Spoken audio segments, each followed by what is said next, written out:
and welcome to Second Chances with Christy Belz podcast. I'm your host, Christy Belz.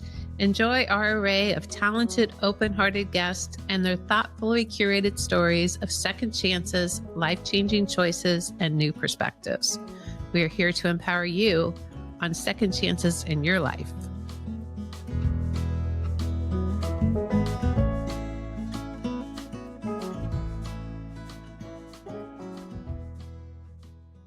Hi, everybody. Welcome to the show, Second Chances with Christy Belz. I am so excited to have yet another powerful woman on the show today.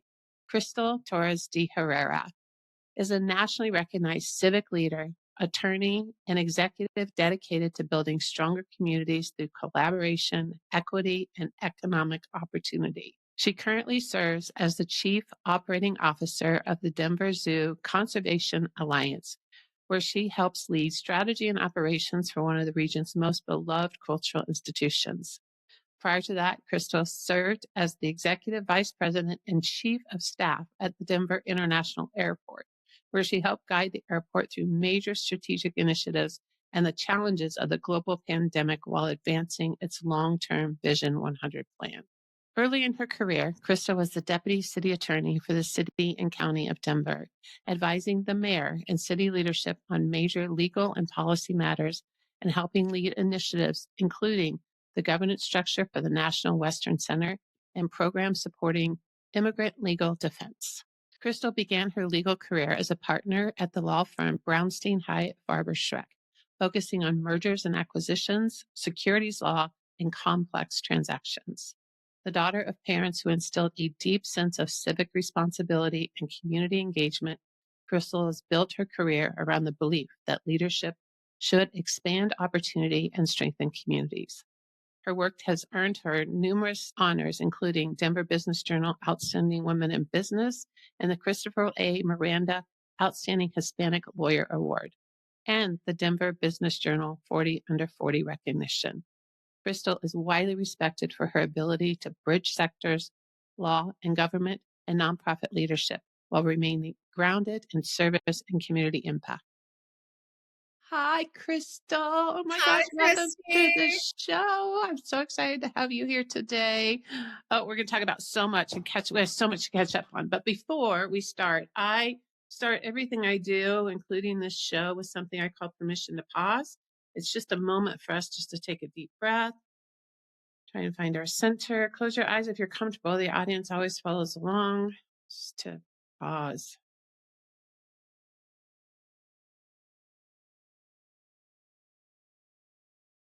Amazing.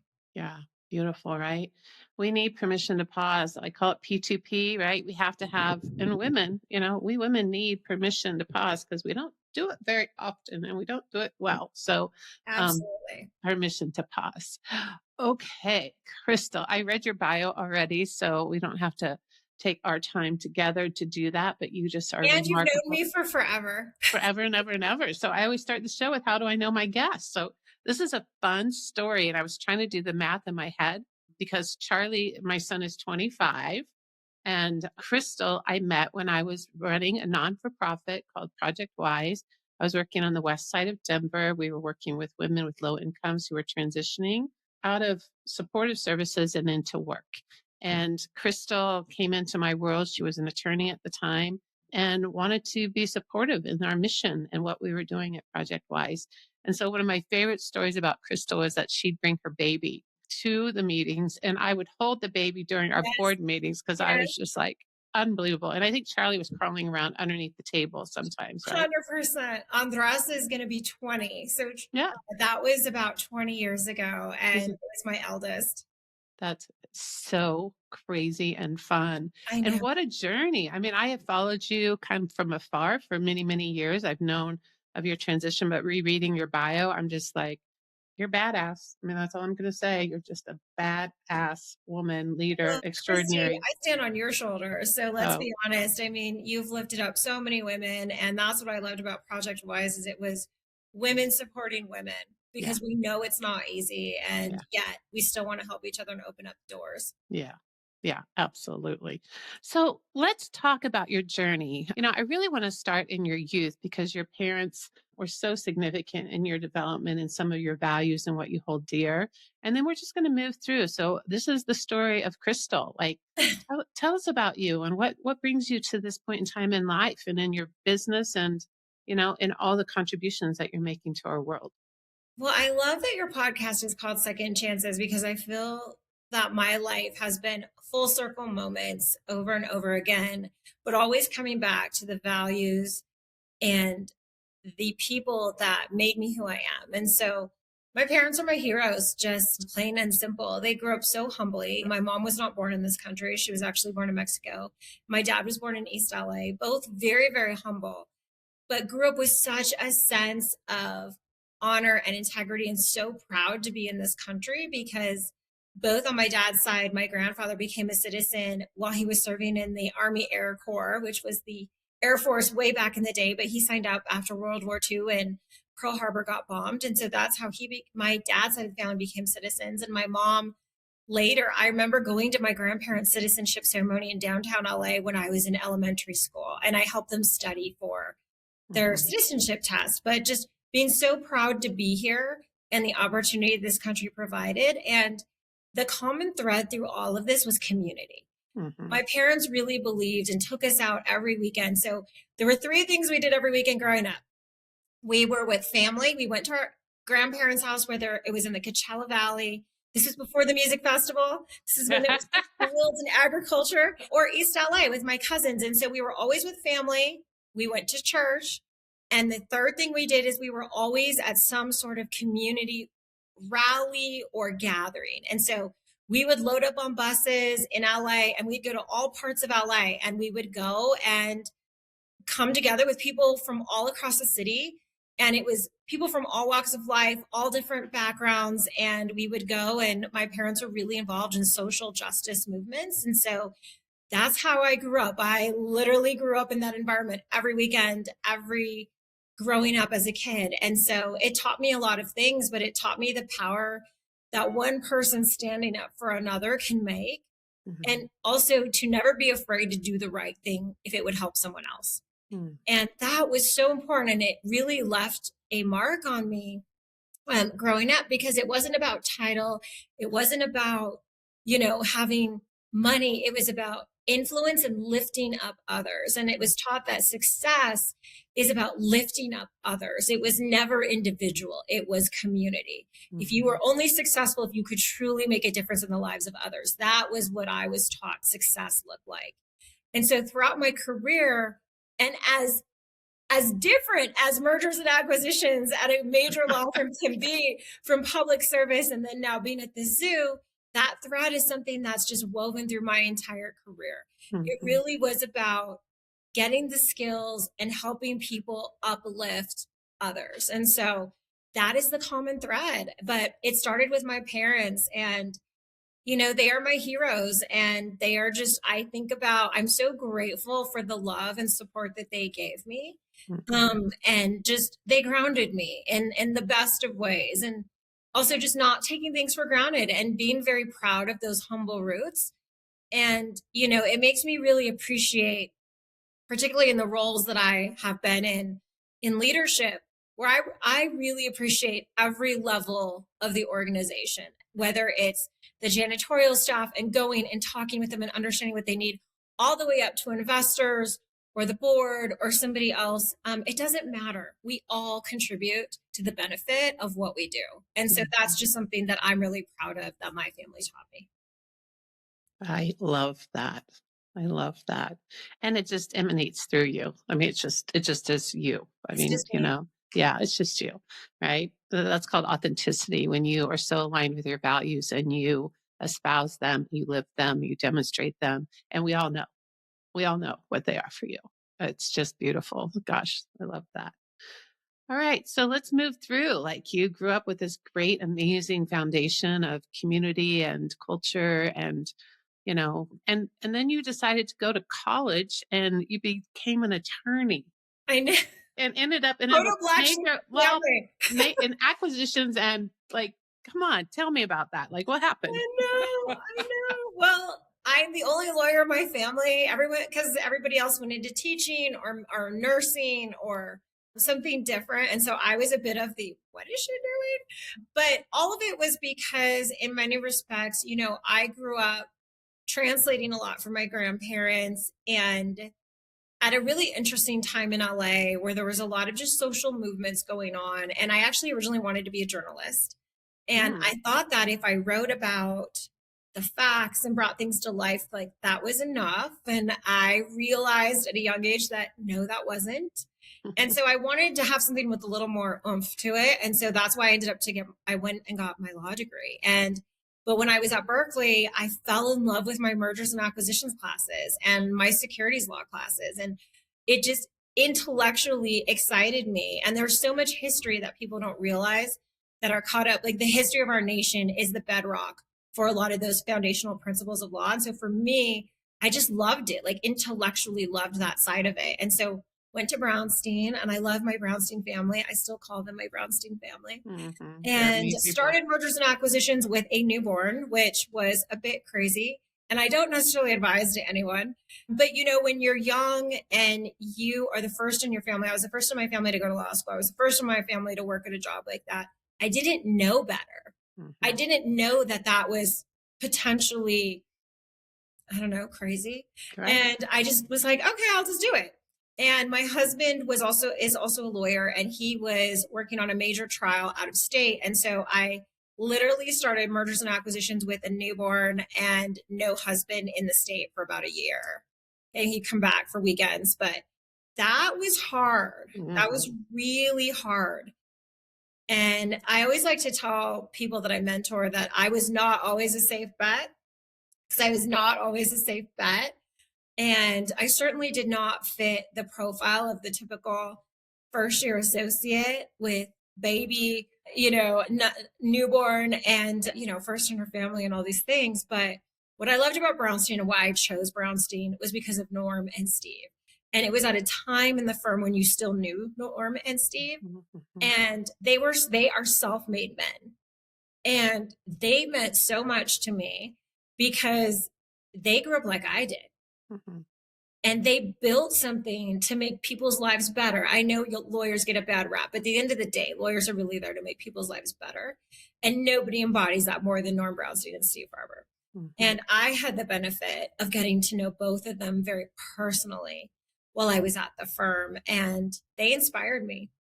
And I was like, if I'm going to go spend so much time and give to something, I want it to be people that I believed in, and I believed in them. And so I had the real privilege of getting to know both of them and really them mentoring me in different ways. And one of the Brownstein partners that I just absolutely idolized, because like I said in the beginning, it was messy for me because of the newborn and, not having the husband in town. I wasn't accelerating and excelling in the way that I was used to. I had been successful my whole life, and it was like, whoa, this was different. And I took her out to lunch one day, Christy, and I said, okay, give it to me straight. What am I doing wrong? I want to be good. I want to be good like you one day. What am I doing? And she took me at my word, and she let me have it. And I sat there. I was composed. I took it all in. I didn't cry. I wasn't defensive. I asked a lot of questions. And at the end, and I think it was probably at least an hour of her telling me all the things that I probably was not doing the right way, she looked at me, and I think she kind of was like, wow, like she just took it all in. And I said, thank you. That feedback is a gift. I really want to be good like you one day, and I want to act on this. And she said, I'll tell you what, I'm going to send you home. And it was like 3:00 at this point in the day. And you never got to go home at 3:00 in the afternoon in M&A, mergers and acquisitions, like unheard of. And she's like, if you still want to do this, show up in my office tomorrow and I will help you. So I went home. I got some more resources. I got a nanny that could help me in a different way because my parents weren't here. They're all in LA. Like I was literally by myself in Colorado, and got some resources, took a deep breath, realigned with my purpose and my values, and said, this is really, I want to be here. Showed up the next day, and she became one of the most important mentors in my career.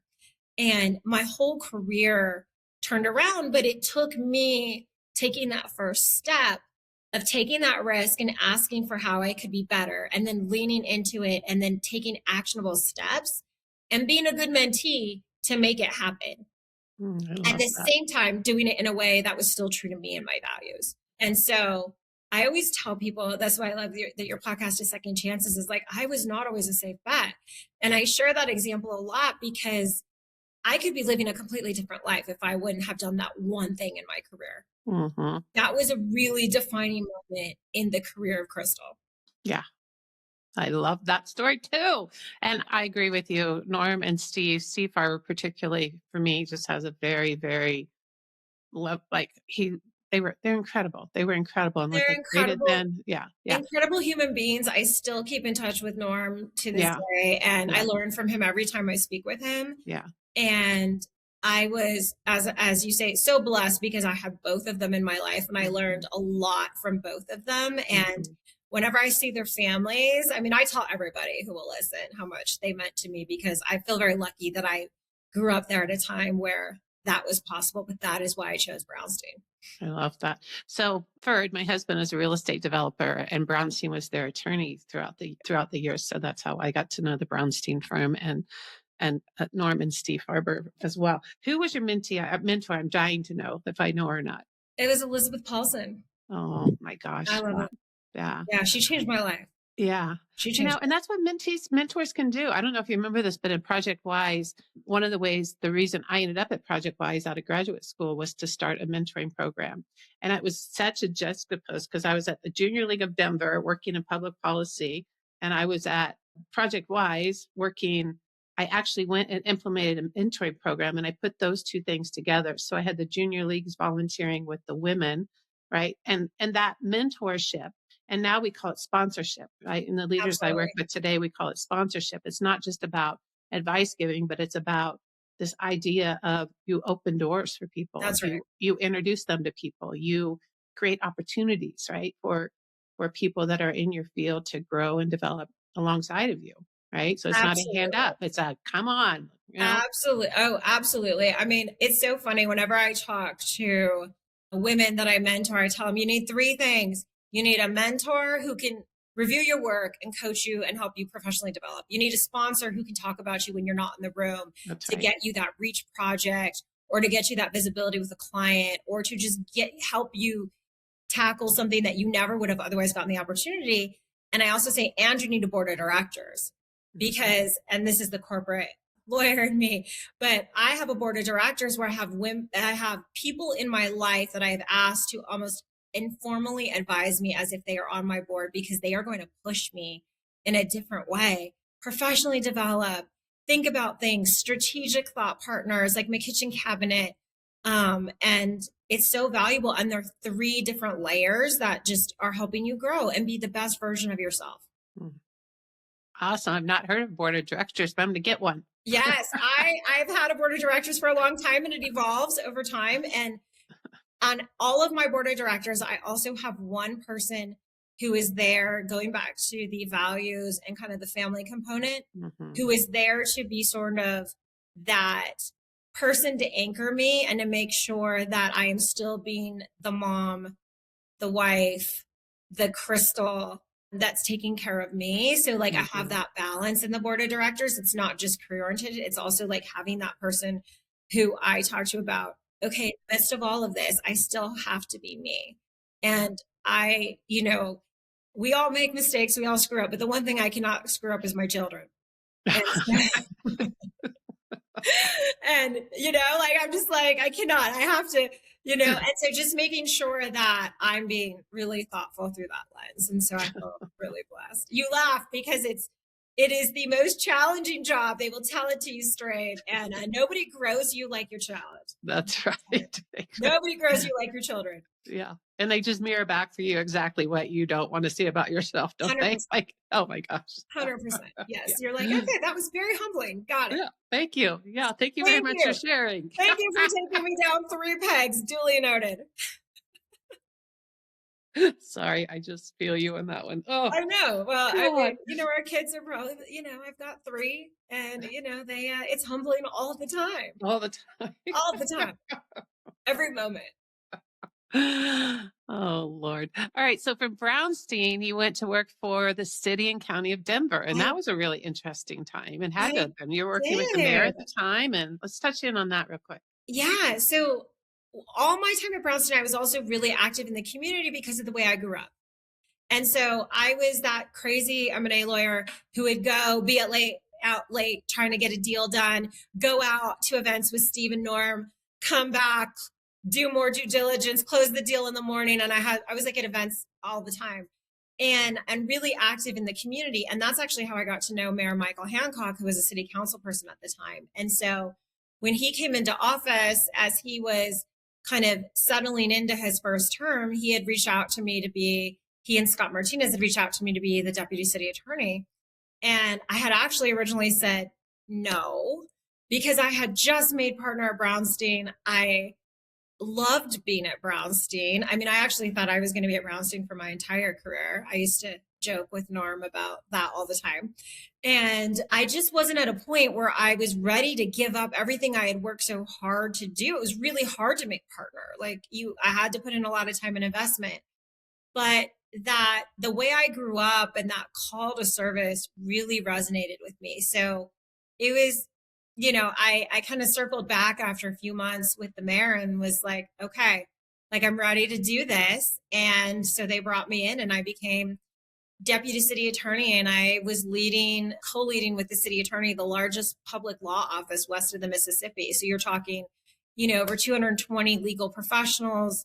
And because Denver is a city and a county, you're touching everything from, all the county functions and human services to the airport to being the legal counsel for all the electeds in the city and everything you can imagine between public safety, real estate, land use, infrastructure, debt financing, bonds, public issuances, everything. And it was such a fun time. I love Team Hancock.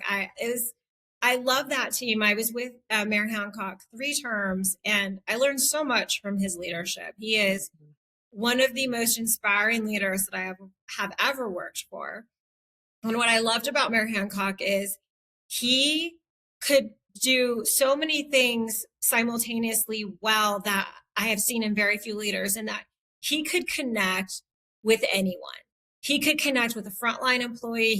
He could connect with somebody in the community who was downtrodden, all the way up to the highest levels of investors and sophisticated third parties. And I always saw him do the right thing. And political courage is very hard. And I think it's an attribute that we all wish we saw more of. And I saw him make the toughest decisions. And in all of those, the question that he asked was, what is the right decision for the city? I saw him every single time. And I love that about him. And politicians get a lot of grief, but I'm here to say that there are good politicians and who do the right things for the right reason. And I was proud to serve for 3 terms under one of them. Wow. You guys did incredible work. I remember those first couple terms were really powerful and really significant in Denver's. And, Oh, yeah. absolutely. And, Yeah. the new legacy building that just opened up at the National Western, that's very personal to me because I worked on the National Western deal. That was one of my favorite projects, if I'm allowed to have favorite projects, during my time at the city. And it was such an important combination of bringing the community together and really thinking about what was going to be helpful for the future of Globeville, Elyria, Swansea, keeping the stock show in Denver, and then bringing it to life with great partners like Colorado State University, the stock show, the city, DM&S, and really trying to build something. And now when you go down to the CSU Spur and you see the legacy building and that whole development, I'm so proud of that because it is about honoring our traditions of the West. And my husband and I have a ranch, and, I grew up on a ranch. I spent every summer on a ranch growing up. And so for me, it was so deeply personal because the West is part of who we are. Yeah. And so to honor that tradition and weave it into the fabric of the city while uplifting a community that had for so long not received any investment, Right. Was really powerful. So I am so proud of what is happening there. Well, congratulations on it, because I was just out there and I think the Spur is unbelievably cool. Like that veterinary clinic when you walk, it's That so was first amazing. part of CSU, our Yes. university system here, and it has 3 different buildings. It has The Hydro building. the hydro building, water, the Yeah. animal building, which has the equine The and equine, the veterinary veterinary clinic. clinics. And what was the 3rd one? Yeah, I can't remember the third one That's right. offhand, but Yeah. it's just amazing, and just the juxtaposition of the legacy building there, and Yeah. just seeing the stock show there this year. It was just, you're really So proud, cool. right? It's city building. It's city building in a great way that makes Yeah. you feel proud for future generations. Yeah. I love it. Love it. Love it. All right. Now let's talk about another significant. And when I heard that you did this, I was like, whoa, the Denver International Airport. And you took Yeah. on a major leadership role. Yeah. Well, And that was such a big deal for me, Christy, because that was when I left the law. And, leaving Brownstein to go to public service was a leap. It was a big moment for me, but leaving the law was an even bigger moment because I had spent so much time and it was so tied to my identity. And one of my mentors, I'm going to give a shout out to Elbra Wedgeworth, mm, because she had helped me think through when I initially left Brownstein to go to the city. There are 3 questions that I always tell people that I consider when I'm making a big decision, right? And it's, am I going to have more opportunity than I do now, right? Am I going to be exposed to new relationships? And am I going to grow? And if the answer to those 3 things is yes, you better really look at that, right? mm, Even if it's mm, outside your comfort zone. And so I had actually represented Denver International on the legal side since I was at Brownstein. So mhm, we did a lot of disclosure work on the security side for them. So I had represented the airport for a very long time. And when I was at the city, I loved Kim Day. We just got along so well and so smart. And I just had so much respect for what she was doing and for the team out there. And so when she asked me to consider coming over, after some heartfelt conversations with Mayor Hancock and Kim Day and Kristen Bronson, who I also love, and she's just one of mhm. my favorite human beings in the whole world. I decided to go out there and leave the law and go over as Kim's number 2, which was executive vice president and chief of staff. And Kim was amazing. She taught me so much. And I learned, she taught me, she was like, I will teach you everything I know about aviation.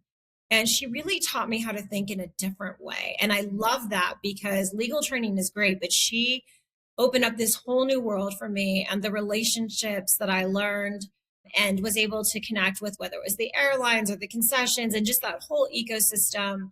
There's over 40,000 employees at the airport, and it's the city should be so proud of the airport.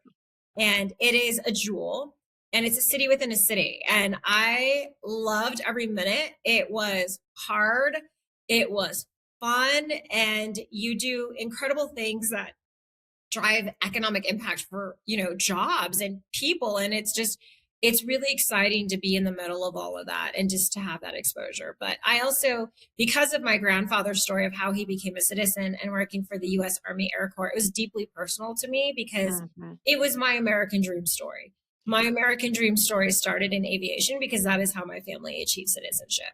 Yeah. And so for me, it was deeply personal, and I was so proud to serve at the airport and to do that, and just so much pride. And every leader that I worked out there for, whether it was Kim or Phil, I learned so much from. And Denver should be really proud of its airport. The whole region should be proud of that airport. Like, it is an incredible legacy that Federico Pena left us. It is phenomenal when you think about it. So yeah, I learned so much there.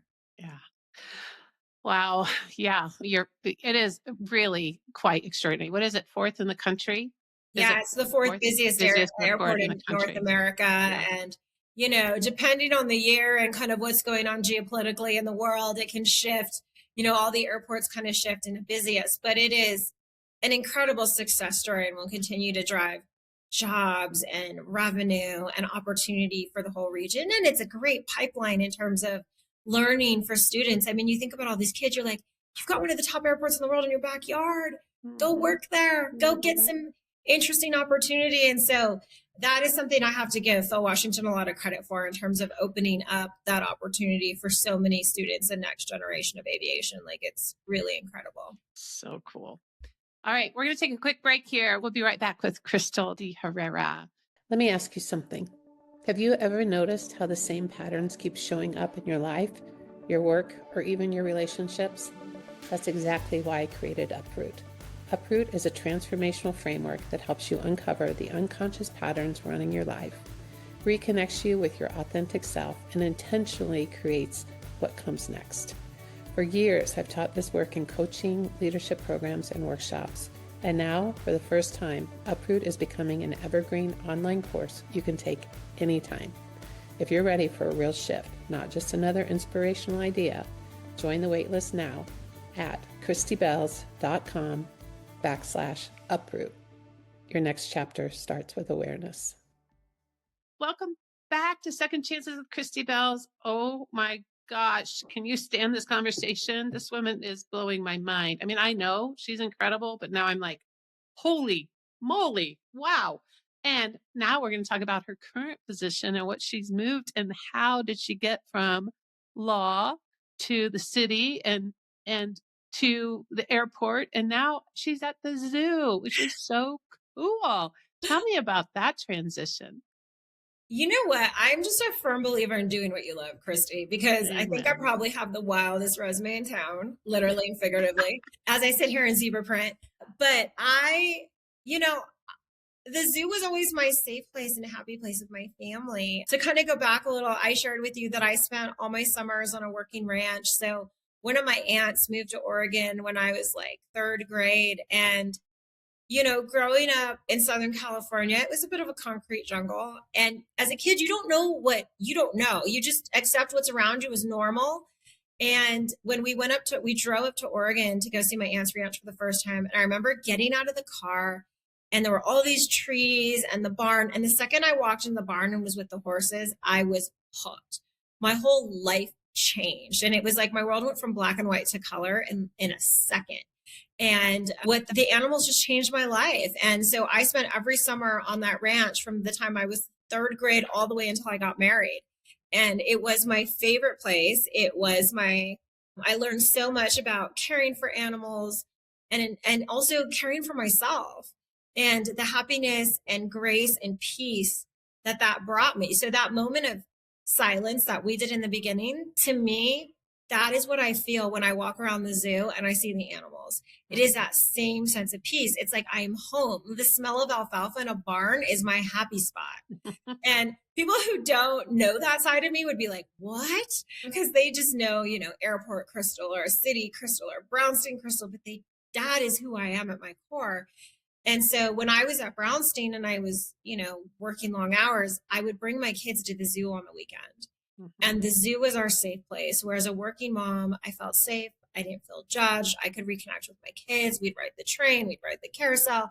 My son saw every animal on the map. And if we missed an animal, we had to go back and all those things. This is where we played. And so when the zoo job came open, it was an opportunity for me in some respects to come home a bit. And I was at a point in my life where I needed to lean in more with my kids. The pandemic was tough. The pandemic was really tough. And I had one child in particular who just needed more from me. And as a mom, you have these moments where you know that it is, you have to choose. And I just decided that it was time to choose them. And so I did. And I have never been happier than I've been at the zoo. And coming from an environment, I've never been the best part of somebody's day until I worked at the zoo. And it is really different because as much as I love the airport and the city and I love the law, I was never the best part of anybody's day. And at the zoo, you're the best part of somebody's day. And you never know why somebody's walking through the gates to come here. Maybe they're really excited and they want to experience wonder with an animal. Or maybe this is the only safe place they can come to and they just need to walk through the trees. They need to feel the sun on their face and they need to feel the wind flow through them. And this is the only place that they can do that and that they have safety. And so what I love about that is that everybody is welcome at the zoo. It doesn't matter how much money you make, what you believe, who you love. Everybody belongs here and everybody is welcome. And there's something so beautiful and powerful in that.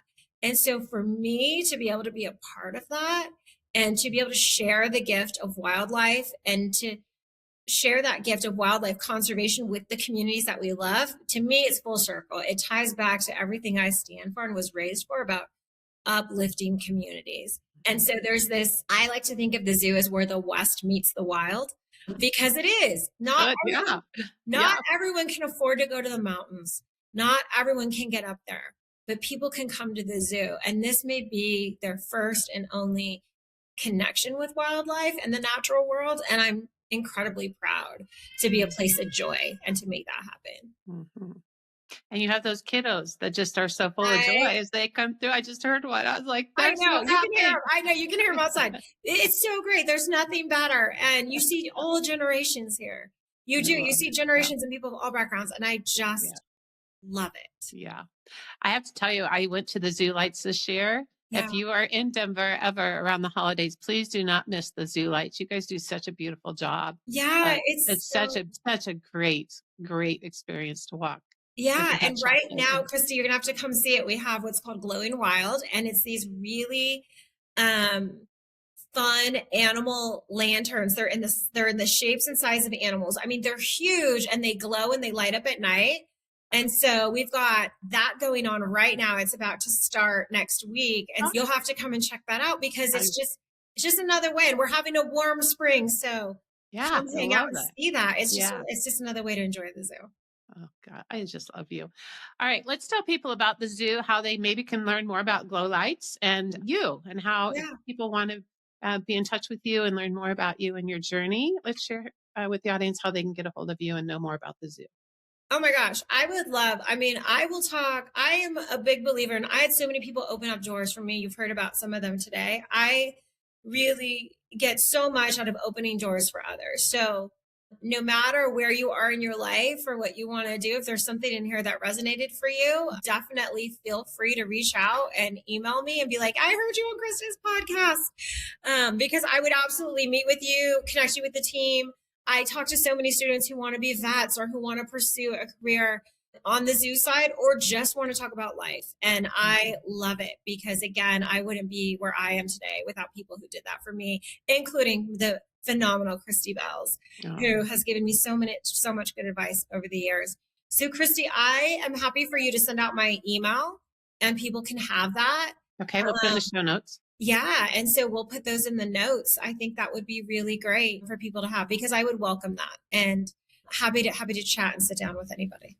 You're the best. All right. I always end my show with rapid fire questions. What's one word that describes your life right now? One word that describes my life right now? Fun. Fun. I like that. Pep talk you would give yourself in 5 words or less. You can do anything. Mm-hmm. Who has taught you the most about second chances? My grandmother. Mm-hmm. And what's one book that you would recommend? Circe by Madeline Miller. It's amazing. Circe? Circe, Circe. Oh, I'm getting Circe that one. by Madeline Miller. Yeah, beautiful. Greek mythology.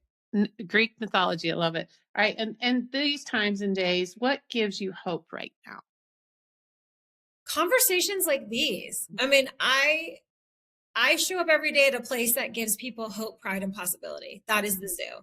And so conversations like these, where we support other people and we are putting good out into the world, that is what I love. And I will do anything to keep that going. I adore you. Thank you so much for being here. Blessings Christy, to you. Can we interview you one day? I feel like we need to flip the camera around and interview Christy Belz, because Christy Belz is amazing. Oh, you're a sweetheart. I appreciate you.